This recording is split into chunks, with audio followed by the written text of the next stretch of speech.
For scholarship athletes, it's a free education, but it doesn't come without a cost. Like, it definitely takes a toll on you mentally, physically. I have a few injuries that I've played through that are really going to cost me when I stop playing. We sacrifice our bodies for X amount of years and put our mental health on the back burner for a sport in a game when eventually the ball drops, the ball stops bouncing. So it comes at a cost, even if the education is free.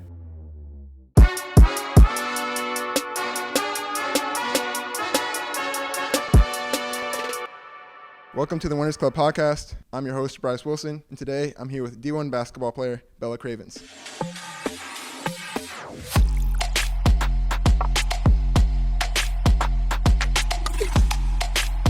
Bella, thanks for being here. Thanks for having me. We're going to get into your mindset and what it's like being a D1 athlete. But before we do that, I'd like to hear about your journey to become a D1 athlete. So can you give us a quick backstory of who you were as an athlete growing up? I come from a big family. I'm number 4 of 6. And everybody in my family always played sports. I have over 100 first cousins on my dad's side alone. Wow. And everybody was always very active. So me playing sports wasn't really a choice. It was kind of just something that I was going to do. But as far as basketball growing up, I never really loved basketball. I never really enjoyed it, to be honest. But growing up in Hawaii, it's very limited on opportunity. So I knew that the only way for me to get what I thought was the only way for me to get off the island and to get a free education was to play basketball. Right. So I started taking it seriously in high school, and it took me to my first school, Eastern Washington, and then I was there for 2 years, transferred to Nebraska, was there for 2 years, and then this is my last year here. So you got to talk about growing up in Hawaii. You just glossed over that. That's different from a lot of us over here. So what did growing up in Hawaii impact you as an athlete and as a person? It is a big reason of why I'm still playing. Mm-hmm. I am so fortunate and so grateful to have been raised in that culture, in that family culture, that aloha culture. It's just everywhere I go, there's always people that I know, or if I don't know them, people that know my family. Like, it's just a giant family atmosphere. And growing up in that culture, around those people, surrounded by people that genuinely care about you, it's definitely something that has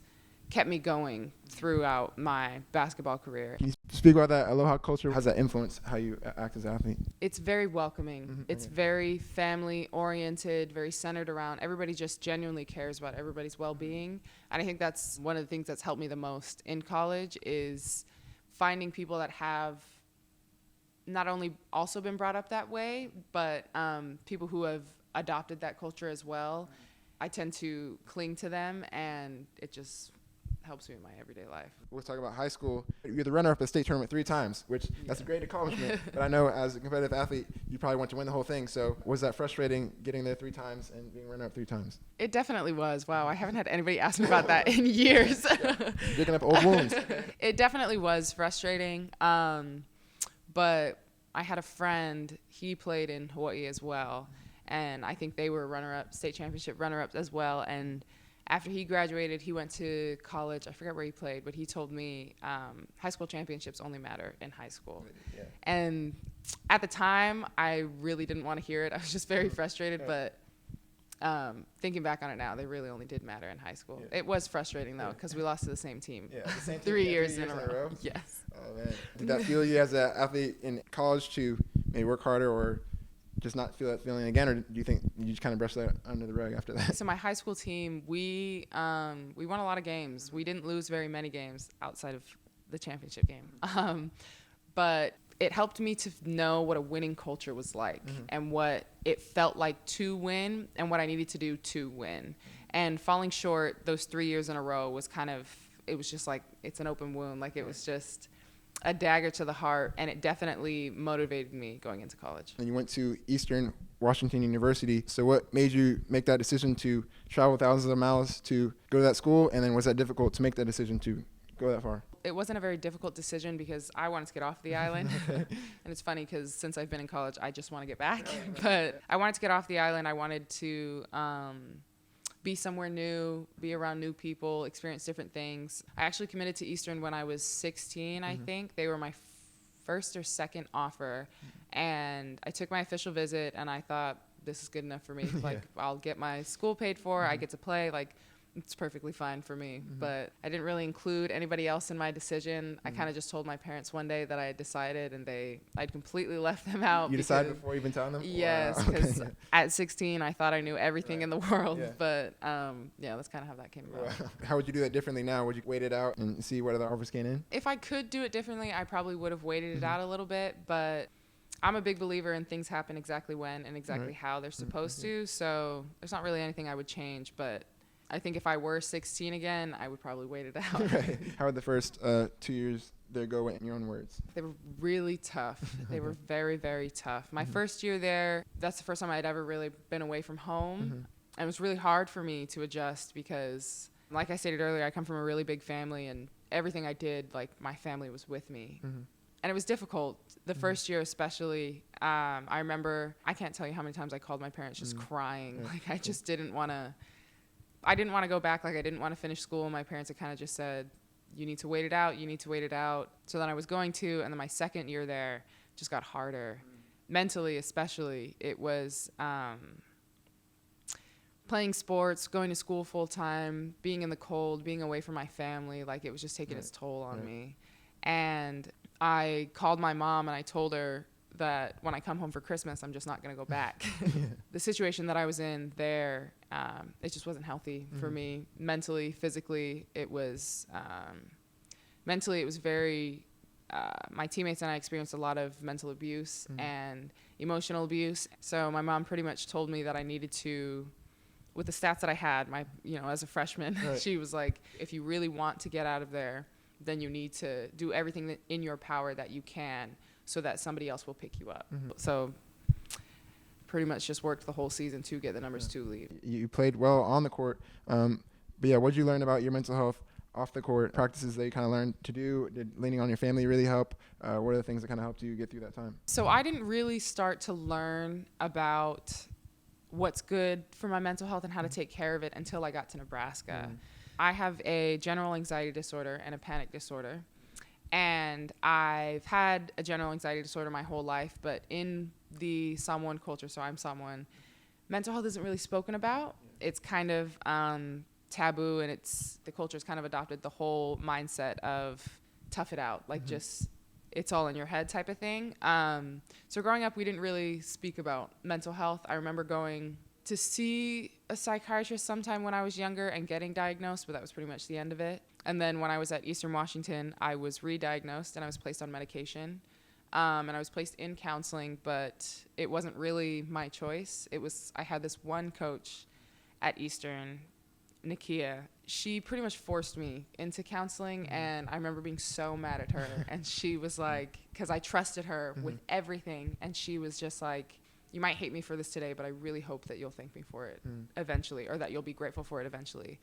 And that was pretty much the start of it. And I just remember, I've had countless anxiety and panic attacks and shoot-arounds, games, practices, and that was kind of the start of it. And I still didn't really know how to deal with it at that point, and that was my whole sophomore year. So it was kind of just figuring it out on my own, trying to adjust to my new reality and kind of adapt. But it wasn't really until I got to Nebraska and I got to work with the sports psychologist on staff that I really learned what works for me and how to handle. Just learning to talk to people about it, was that really important? Just speaking about it, was that the biggest, most important aspect at that time? I think the most important aspect at that time was knowing that it was okay, that I was struggling, and that I had to be placed on medication, and that I was going to counseling, like normalizing that and knowing that it was completely fine and it was more than okay that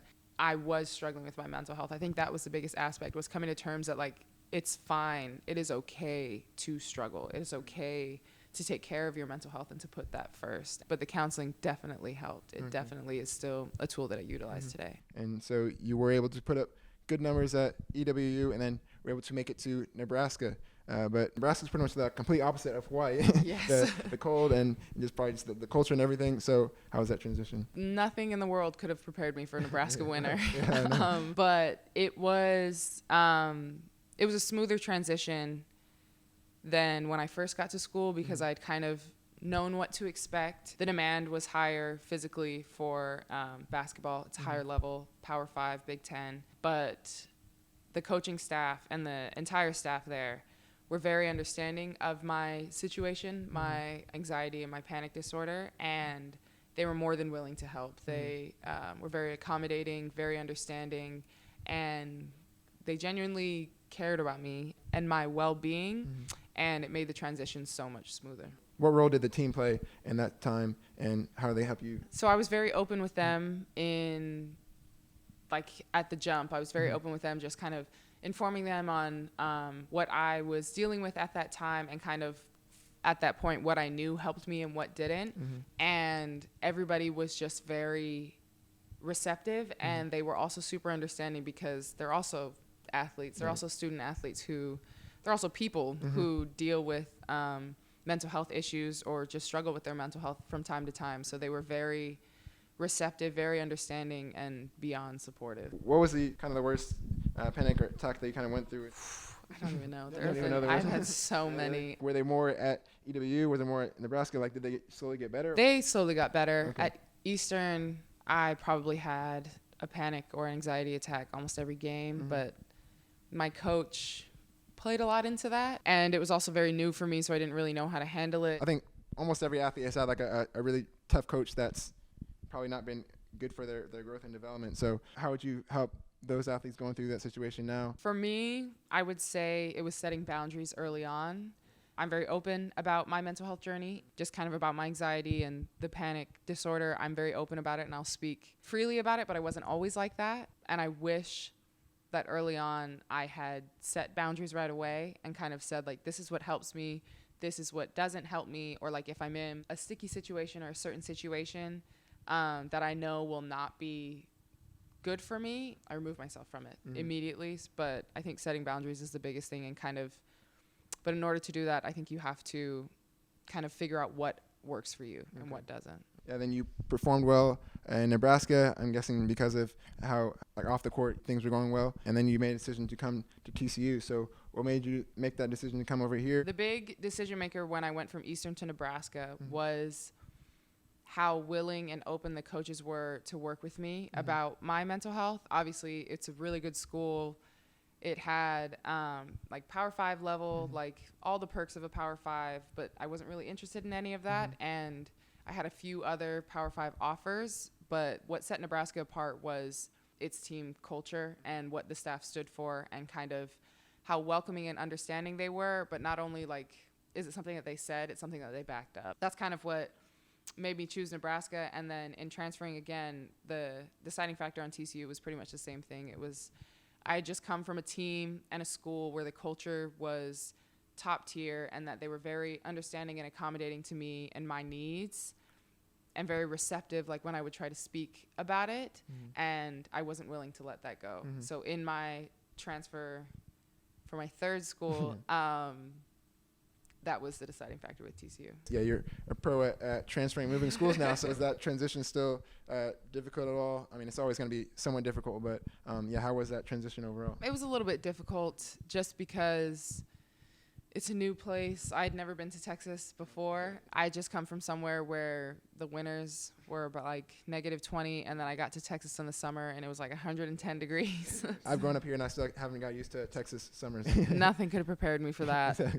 But it was difficult, just new area, kind of feeling safe. My biggest thing is I get anxious when I don't feel safe, and when I'm not really aware of my surroundings. So that's always an adjustment when I go somewhere new. But as far as like the team and like the program, it was a very smooth transition. Oh, one thing I did forget to talk about is in Nebraska, you won the Sportsmanship Award twice in a row, 2 years in a row. So what do you think kind of led to that? Was that your Aloha culture and wine culture coming out, or what do you think kind of led to that? At Nebraska, that was the first time I really had fun playing basketball. And I've been playing for, 14 years competitively now.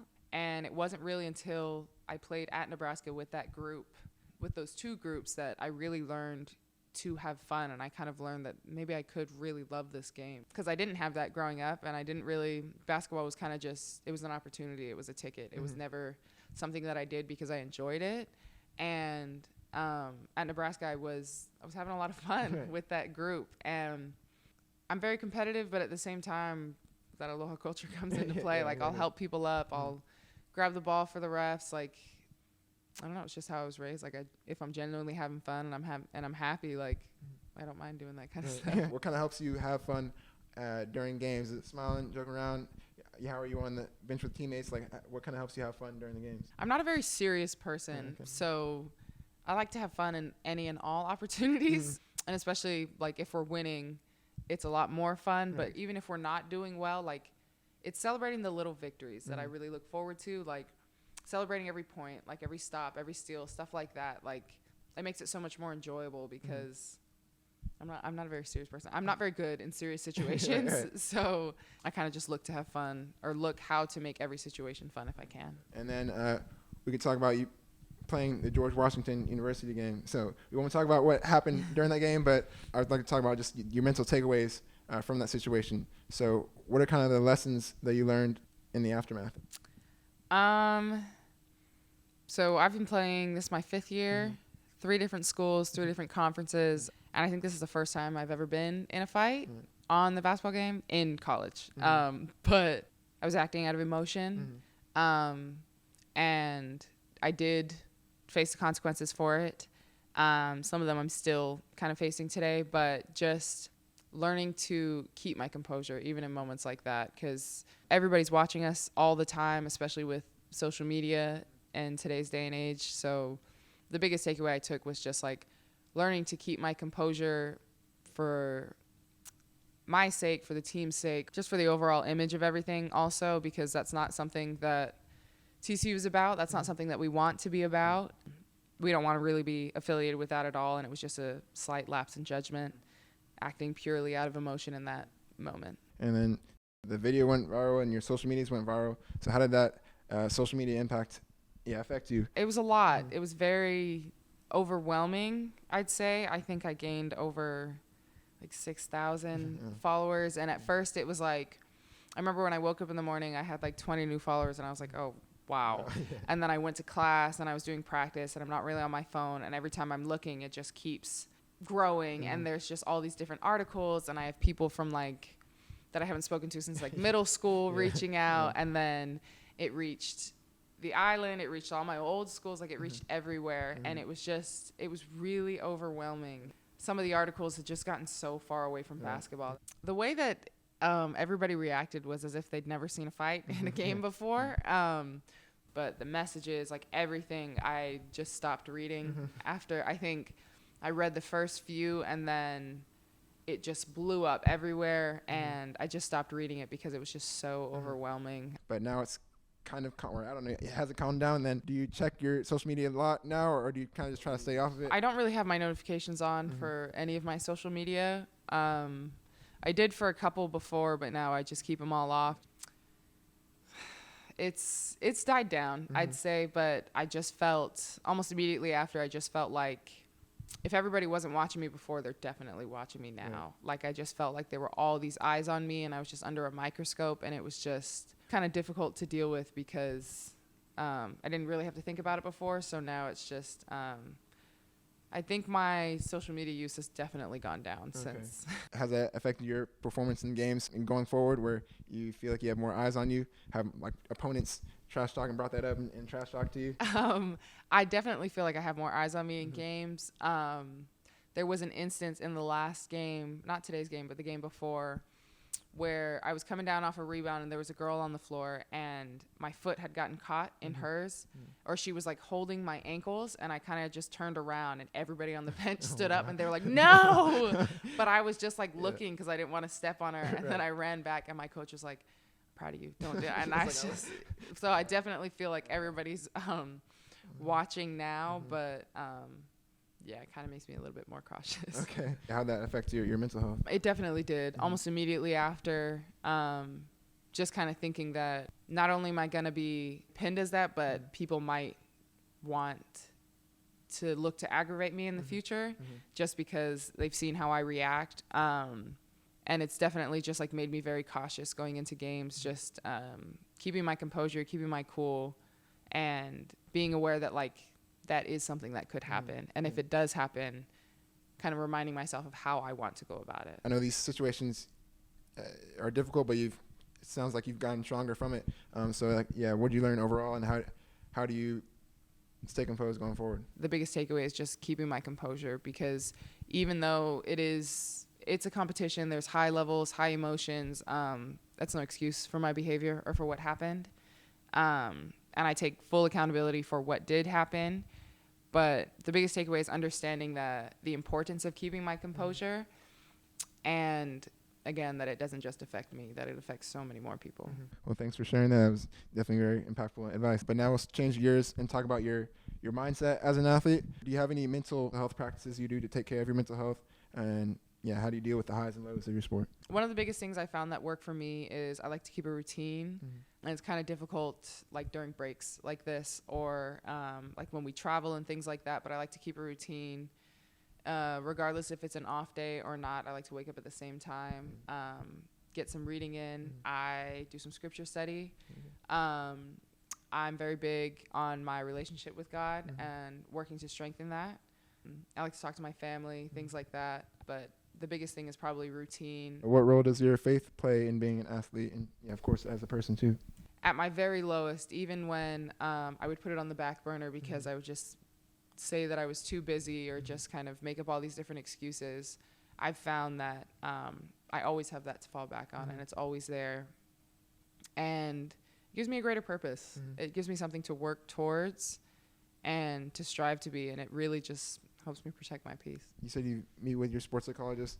Are there things that, other than just speaking about what you're going through, are there things that, any practices that he's given you that's kind of helped? We kind of go over my routine and like what helps me, but he's taught me a few new grounding techniques where if I feel myself going about to panic or about to have an anxiety attack, there are just like a few different techniques. Can you go over those?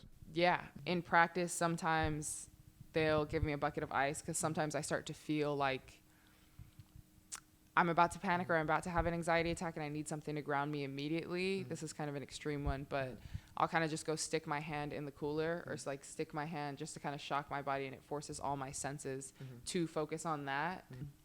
We do box breathing a lot, which is like 4 seconds in, 4 seconds hold, 4 seconds out, 4 seconds hold, kind of slow down my heart rate. And then something that I found works for me is I like tap my fingers because it helps me to feel like I'm here, like, and it helps ground me into the current moment. Those are probably the biggest three. You said you get 4 days off for Christmas break, and that's like the longest break you've had. You're talking about summer in general or just winter break? Oh, just for Christmas. Okay. We have about, I think it's 5 or 6 days, but about a day and a half will be dedicated strictly to travel. Can you talk about the importance of just having that balance? Maybe if you're not able to go home, but at least having that off day where you get to do whatever you like to do.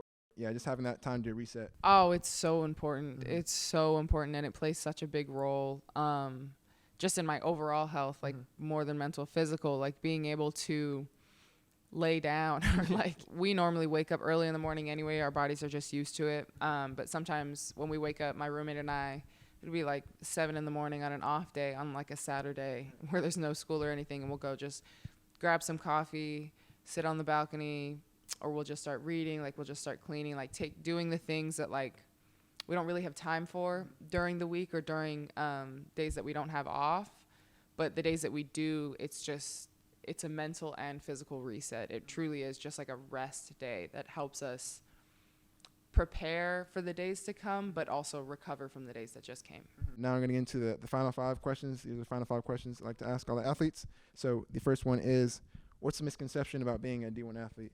I think the workload of it and the toll that it takes on you from all levels, physically, mentally, emotionally. I think even if somebody told me about it, I still wouldn't be prepared until I got into it. We start training in June and we don't finish till March. So it's probably about 10 months long of training. Yeah. It's definitely just not as easy as it looks. And I think that people just assume like if somebody is struggling, or if somebody wants to transfer, somebody wants to quit, people just assume that they're soft or that, oh, they couldn't handle it, but they don't really know all that goes into it. For scholarship athletes, it's a free education, but it doesn't come without a cost. Like it definitely takes a toll on you mentally, physically. I know people that have injuries. I have a few injuries that I've played through that are really going to cost me when I stop playing. And I know a lot of people like that, where we sacrifice our bodies for X amount of years and put our mental health on the back burner for a sport in a game when eventually the ball drops, the ball stops bouncing. So it comes at a cost, even if the education is free. That's a good quote. I like that one. And then what's the worst conditioning workout you've ever had? And you've been to 3 different D1 schools. So what do you think is the worst one? The hardest conditioning I've ever done has come here at Really? TCU. Wow. Yes. You haven't even been here that long. I think one practice we ran about like 20 suicides, 20 35s. So I don't really know. It'd probably have to be one of the workouts here. It was probably when we did the indoor runs. We would do, the first round was every 20 yards you did an up down, and then you did it on the way back. So we did that 3 times, and then the next round it was every 10 yards, and then it was every 5 yards, and it just kept going. I remember being so dead after that. But there's the Murph that we do here, which is you have a partner as well. You both run a mile, and then you have 300 floor dips, which are push-ups, 300 air squats, and then 100 rows each arm, and then you run another mile, and it's timed. What's the recovery like for that? How do you how many days after that are you feeling it? We practiced immediately after we took the Murph, so probably that one. Wow, okay, I'll give it to TCU. Yeah. And then we'll talk about pleasant things. So what was the best memory in your sport? I don't know that I have just one specific memory. There's so many, because this sport has taken a lot from me, but it's also given me so much. It's given me relationships that'll last me my lifetime. It'd probably just have to be hanging out with my team. Like each team, there were different moments at every team that it was just, everybody was dog tired. Everybody was completely exhausted, but we still found the time crammed in one person's living room, just like talking for hours or just hanging out for hours. Like those are probably some of my fondest memories. What's some advice you'd give to a high school athlete wanting to play in college? What's something you've learned from your journey? I would say that it might seem hard, like if you're doing something like a hard drill or a homework assignment or just like a task, like if you do it right and fully put your energy into it the first time, it'll be so much easier than if you have to do it again. And I think about that for like drills that we have, like if we're running a 35 and we run about 30 seconds of it and somebody doesn't call a line because they're tired, we'll run the whole thing again. So the first one would have been hard, but the second one's going to be so much harder. So I think doing your work early, but doing it with a purpose, like effectively, like efficiently. It'll be very difficult in the moment, regardless of what you're doing, but it'll be easier than if you had to do it again. That's good advice you can apply to anything. Just do it right the first time. The last question is, how would you define the word winner? I like that one quote where it's like, I never lose, I either win or I learn. So I think that winners are people who have that kind of mindset. Somebody who's open to learn in situations of failure. In a game that we lost, we say like, oh, we lost because of this and this. Like it's one thing to say that and to acknowledge it, but it's a different thing to really put action to it. So in order to really win in that situation, it's correcting that and correcting it in practice, correcting it on your own time, whatever it is. It's correcting it and taking the information that you're giving and putting it into action.